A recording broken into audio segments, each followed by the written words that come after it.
படைத்தான் இறைவன் உனையே, மலைத்தான் உடனே அவனே.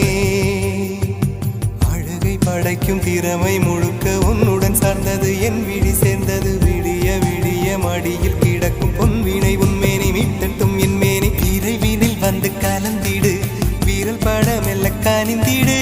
உடல் மட்டும் இங்கு கிடக்குது, உடன் வந்து நீயும் உயிர் கொடு.